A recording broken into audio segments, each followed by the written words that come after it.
In the 10th to 13th centuries, islanders in the Pacific Ocean engaged in the last great push of human discovery and colonisation of unfound lands. An ocean the minimum width of over 20 Europes was traversed by people that we now call Polynesians. They took plants, breadfruit, bananas, sugarcane, taro and coconuts, and animals, dogs, chickens, pigs and rats, with them, shaping places, sometimes at great ecological harm, for human habitation.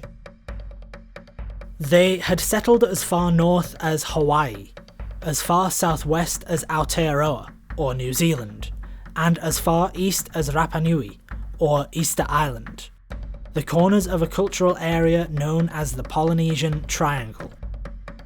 They pushed further east still, making contact with South America, bringing back with them the kumara, or sweet potato.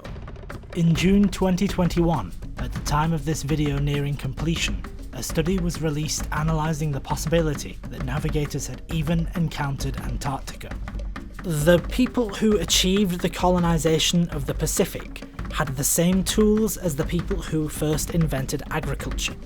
They colonised without compasses or maps. They didn't have the ability to read or write. They had no skills in pottery, but not through ignorance. There was just no clay to be found in the Pacific Islands. Woven baskets fulfilled the same purpose. Europeans arrived 500 years later to find that the great age of humanity's colonisation of the Pacific was already over. Polynesians inhabited every island and could navigate between them with relative ease. Europeans didn't know how this was done, and most Polynesians were uninformative. They gave scant details. This was because an individual's precise methods of navigation were sacred. It was forbidden to share them. Even when individuals were willing to overshare, Europeans didn't ask, or didn't know the correct questions to ask. They didn't understand how different the Polynesian worldview was. Captain James Cook observed in the 1700s that the sun served them as a compass by day, and the moon and stars by night. No more information is given. Cook probably didn't ask, and certainly didn't care. He wasn't interested in their navigational methods, only in what these methods enabled him to achieve. He wanted to discover the continent of Terra Australis, a mythical landmass the size of Eurasia that was thought to be in the southern hemisphere. Polynesian navigation was merely another tool at his disposal for this.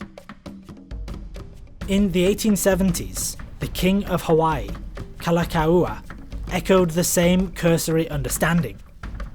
We behold adventurous chiefs in barges and double canoes 100 feet in length, making the journey between the Hawaiian and other more southern groups, guided only by the sun and stars. He didn't explain how the sun and stars were utilised though. He also was probably uninterested. By his time, this was an historic art form in Hawaii, and he wanted to provide context and narrative for his fledgling kingdom's history. Even for European navigators of the 18th century, navigating the Pacific was a daunting task. The South Pacific is by far the largest ocean on Earth. At its widest, it measures 12,000 miles, 50% of the way around the Earth. At its narrowest, it is only half that amount. The Pacific Islands themselves are an average of 50 to 200 miles from each other in any direction, with the exception of Rapa Nui, Aotearoa and Hawaii, which are much, much further away. For Europeans, it was arduous. For Stone Age humans to be able to accomplish this with only the sun and stars seemed, then as now, nothing short of impossible. This is because navigation as the Pacific Islanders did it was only made possible by an extreme familiarity with the world around them. By understanding how the sea and sky behaved, the information could be applied to a navigational art form in a way that couldn't be true for cultures who didn't have this close relationship with the Pacific. All areas of human knowledge were receptacles that were used to store navigational information. Lore, encompassing both history and mythology, genealogy, a person's heritage, astronomy, the behaviour of heavenly bodies, oceanography, the behaviour of the ocean, and geography, the appearance of both land and sea, were all memorised and used functionally by navigators. In the Polynesian worldview, it was not considered that they used this information to navigate, though. It was that these things occurred purely so that humans could navigate. Navigators were not just navigators, they were spiritual guides, political leaders, astronomers, geographers, and navigators. The lines between these roles was for them indistinguishable. The gods, the folk heroes, the ancestors, the stars, the seas, and the islands all beckoned for navigation. Navigation was second nature, an inherently religious act, and was simply inseparable from being alive. We speak of a uniform navigation, but there was no such thing. Every island and every generation will have learned, used, and taught slightly different or totally different forms of the same skills. These skills changed over time, and were forgotten, reintroduced, and relearned countless times everywhere throughout human history. We know that the natural world was used in some way. By looking at the broad strokes of navigation, what information was important, what was used, and how, this video seeks to answer a very simple question in up-close detail. How did Stone Age humans navigate to every morsel of land in the Pacific Ocean?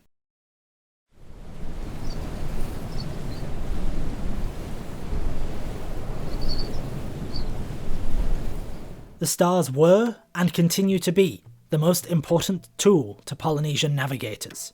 Every other tool that a navigator uses is referenced, ultimately, back to the stars.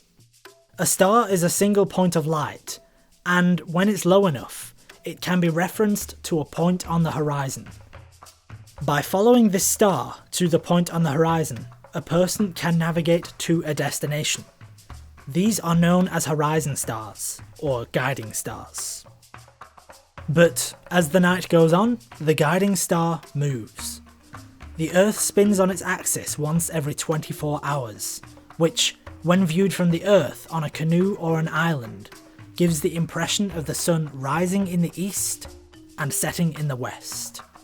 At night, the stars follow this same path, from east to west. If a guiding star is east, it will rise too high to be a useful guide. If west, it will sink below the horizon. If it is north or south, it will shift across the sky, rotating around the north or south pole.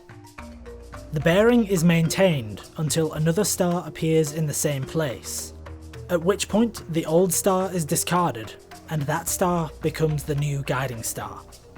By following a succession of stars in this way, a navigator travels in a straight line towards their destination. The name given to a succession of horizon stars is a kavenga, named star path in English. It is a single line which is imagined in the sky, intersecting usually between 5 to 9 stars. Individual star paths are named after the most notable star in their sequence, so that every star preceding or succeeding it is referred to with the same name, even though they are different stars. But there is a complication to this method. Every day, stars rise and set 4 minutes earlier than they had the previous day, which means that after 6 months, a star which rose at midnight would now rise unseen at midday. A star path used in June would be useless in December. So different star paths are learned for the same destination at different times of the year. To have a star path from every island to every other island for every time of year would be too much information to memorise. But a star path is just a tool of reference, and doesn't need to be in front of a vessel. A ship which had followed a set of stars to a destination could simply keep those same stars behind them as they returned home. A star path could be kept on a ship's side, to its left or right, or two star paths which themselves point nowhere could be cross-referenced, with the trajectory worked out from them. This concept in particular gives birth to a more advanced navigational method named the sidereal compass.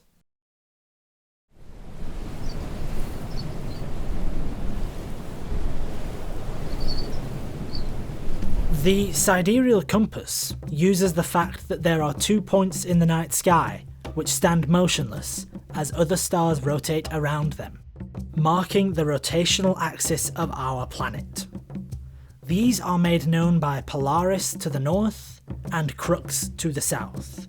These motionless points can be seen or at least known from everywhere in the South Pacific. By learning the rising and setting points of stars relative to each other, as long as at least one of these stars is on the horizon, the position of the rest of the stars can be remembered in relation to it. This is the sidereal compass, or star compass. It's complicated, so let's look at it in practice. We already know that there is Polaris and the Southern Cross, to the north and the south. To this, let's add Orion's belt, 3 stars in a near straight line that rise in the east and set in the west, referred to in Maori as Tautoru, or string of 3. We'll add the constellation Scorpius, known in Hawaii as Kamakau Nui o Maui, or Maui's fishhook. This rises in the southeast and sets in the southwest. Then, we'll add the Pleiades, or 7 sisters, known in Maori as the Matariki, rising approximately northeast and setting northwest. We have just made a functional 8-direction star compass, which doesn't refer to the directions on a physical compass, but to the rising and setting points of stars on the horizon. The rising and setting times of stars on a compass are all different, but because their rising and setting positions are known in relation to each other, if Scorpius is setting, then by referring to the North Star or Southern Cross, the relative rising and setting positions of all other stars or constellations are known, whether or not those stars are even visible. The navigator would no longer need to know specific star paths to different destinations. They would only need to know their locations relative to the constellations or stars on their star compass. By memorizing both guiding stars and points on a star compass, navigators would spend years of their life practicing their skills and analysing the night sky. More practice could only improve their familiarity with other stars in relation to the ones that they knew. And after so much time, the position of every star in the night sky would be known. With visibility of a single star in a storm, a skilled navigator could imagine the rest of the night sky for navigation.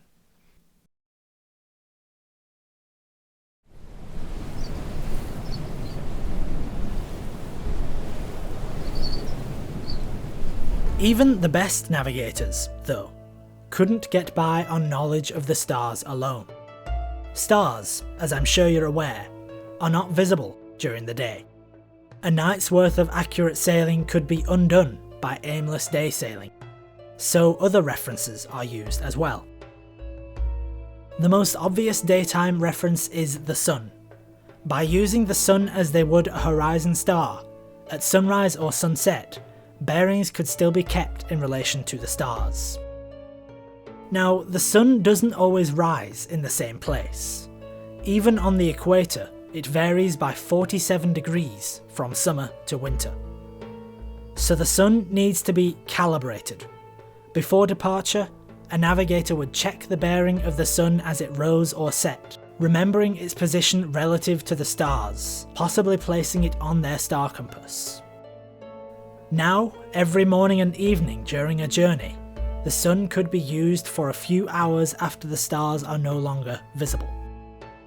This method can be used for other heavenly bodies as well. The moon, of course, but also Mercury, Venus, Mars, Jupiter and Saturn can all be seen with the naked eye. Provided their behaviour in the sky is known, they can be calibrated relative to the stars. Navigators would make regular reference to the sun's rising and setting positions, and likely other heavenly bodies as well, even with no journey in mind. Keeping such information to hand would allow journeys to be made on short notice, at any time of day or night.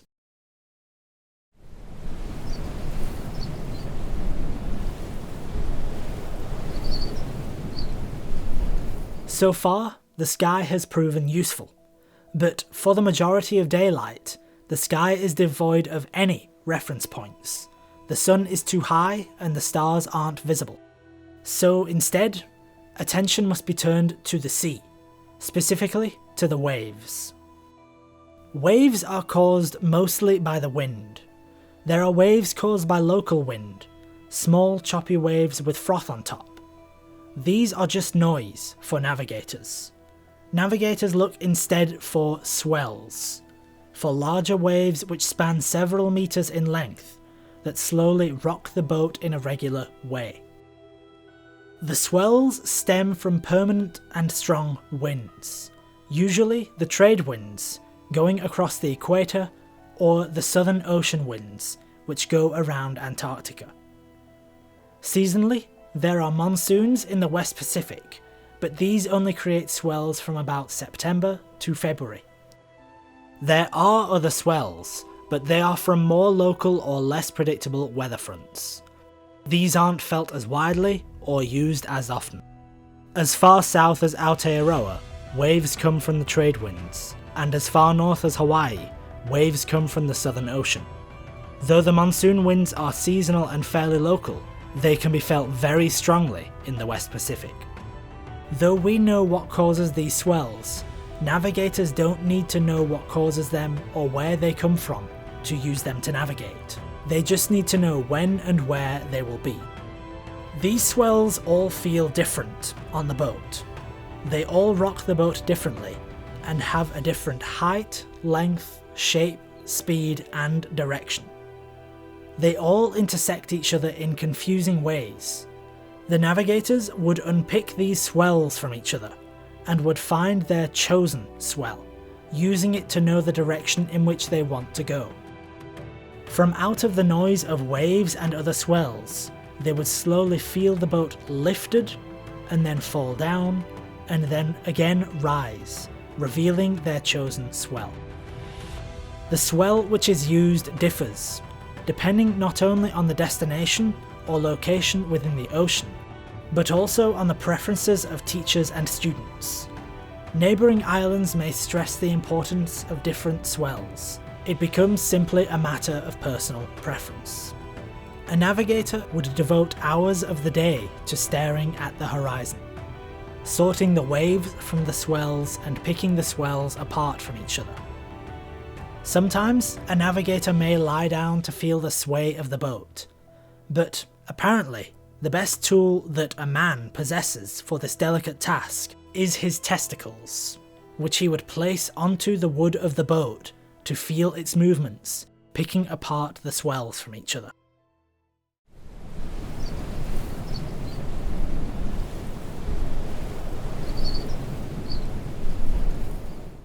The wind is the least accurate navigational tool, as it changes so frequently, but it is the most simple one to use. The directions of several winds can be used together to form a wind compass, named in Hawaii as the highways of the navigation stars. Winds were likely cross-referenced with a star compass. If the winds were to change direction, it would seemingly be coming from one star and then be coming from another. The new direction could be known relative to the old wind, and consequently relative to the stars, and so the vessel's bearing could be kept.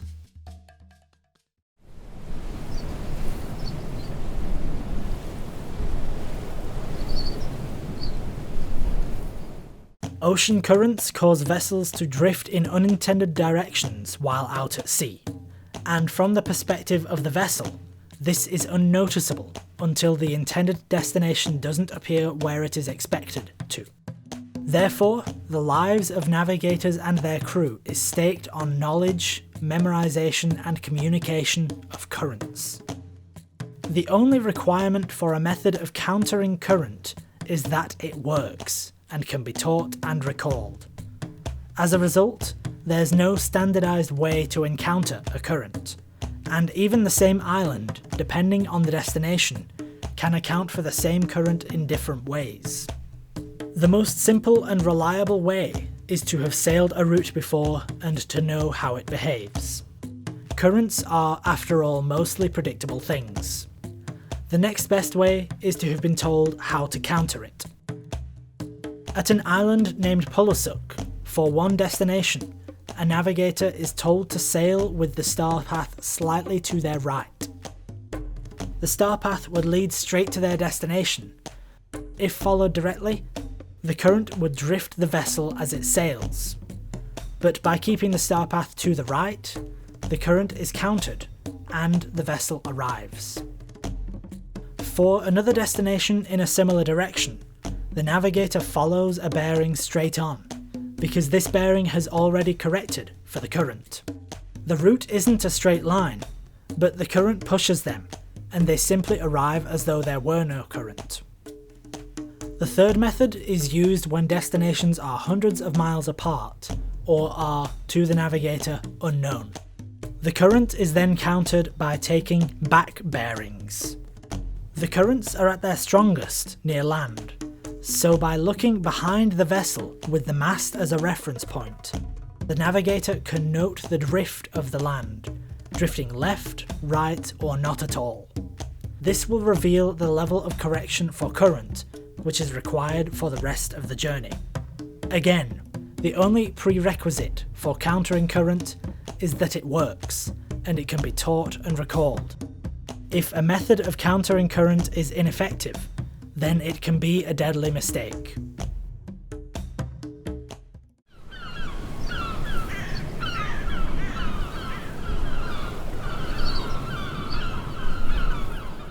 The currents make Polynesian navigation skills alone ineffective. Land in the Pacific can be sighted only from around 10 miles away. But with another skill set, its presence can be known from much further. This process is called expanded island targeting, and it can triple the radius at which a navigator becomes aware of an island, without actually having to see it. This makes the chance of finding nearby land certain. Individual islands will become vast targets that would be sensed for a long time before they're seen, and whole archipelagos will become bridged. Instead of being single nearby islands, out of sight but close to each other, they become unavoidable solid block targets, hundreds of miles wide and tall. There were once dozens of methods to do this, which are now lost to us. But in this video I will cover 3 of the most widespread methods: birds, clouds, and swells. Birds have been described as the navigator's best friend, as simply understanding the behaviour of different birds can reveal the presence and the direction of land. In the morning, birds will leave their home island to fly out and find fish. Then, in the evening, they will return back home again. Terns and noddies can be sighted up to 20 miles away from their home island. Just sighting them confirms the presence of land nearby. So by waiting until evening, a navigator can witness them flying in the same direction, returning to their home. By following them, a navigator finds land. Clouds behave differently over land than they do over sea. Air moves slower, allowing clouds to form, thicken, or slow down to a crawl. So the movements of clouds on the horizon over many hours of observation can reveal the existence and direction of land. The clouds will constantly disperse and reform over the same spot, whereas if there is no land, the clouds would freely disperse. The colours of these clouds can also tell what kind of land it is, as it reflects the land below it. Clouds above a lagoon will appear green, above coral will appear pink, above sand will appear brighter, and above a forested island will appear dark. The swells, used for navigation, interact with land, interfering, reflecting and refracting. Navigators trained in using the swells would notice this change in behaviour immediately. Swells which had seamlessly coasted under the boat for the whole journey will now jerk the canoe's forward motions. This tells of the presence of land, which has reflected the swell back towards the vessel. The behaviours of the swells vary hugely depending on the type of island and their proximity to each other. In the event of a standalone island, the reflected swells can be read to home in from as far away as 35 miles. So simply a change in the behaviour of predictable swells betrays the presence of land, which can be read to know the presence of the destination. With a combination of the behaviour of birds, land clouds and swells, a navigator can compensate for the lack of accuracy in their navigational tools, and can zone in on islands before they are seen.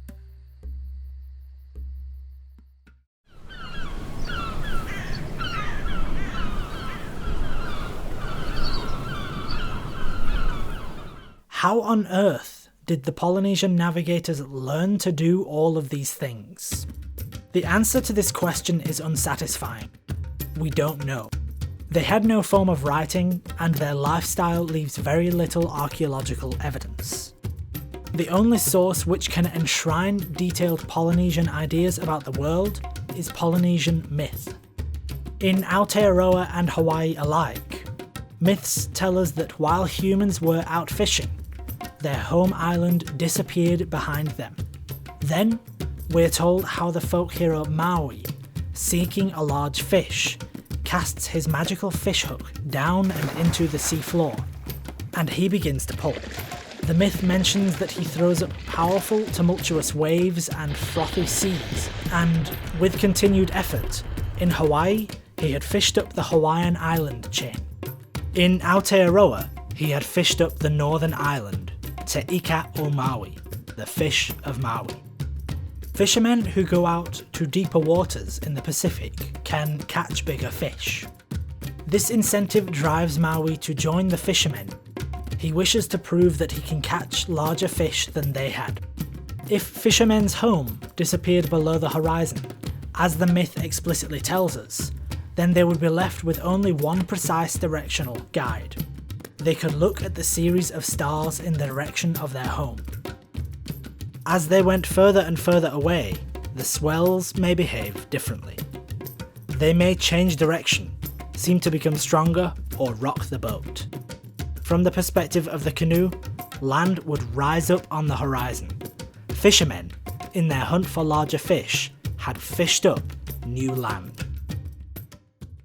Of course, this is hypothetical, but it seems to me that the discovery of these techniques would be accidental in this way. And one such way that they could be discovered is by the desire of fishermen to take home a larger fish than their rivals. Whether this is accurate or nonsense, these navigating techniques could only have come from a culture which was well acquainted with the Pacific Ocean. It requires the maintenance of such a unique and innate interaction with the sea and the sky that is easily severed at the moment that one generation finds no use in these methods. When this happens, the techniques must either be reintroduced or learned anew. This had happened in Aotearoa by the 18th century. The culture had shifted and no longer remembered the Polynesian methods of navigation. In Rapa Nui, the trajectory was similar. Sheer distance had probably marooned them from the Polynesian world before the Europeans got there. But by and large, the biggest killer of these navigational methods is the arrival of Europeans. It's easy to blame the diseases that Europeans brought. Diseases like syphilis and smallpox definitely played a part in the decline of Polynesian navigational arts, killing the most experienced and junior navigators alike. But the primary reason is likely the inventions that Europeans brought with them, which had an immense competitive advantage. To master Polynesian navigation, an individual must devote their life to learning the behaviour of the sea and the sky. An individual trained in European navigational methods can do the same thing with greater accuracy, with only weeks of training in how to use a compass and a map.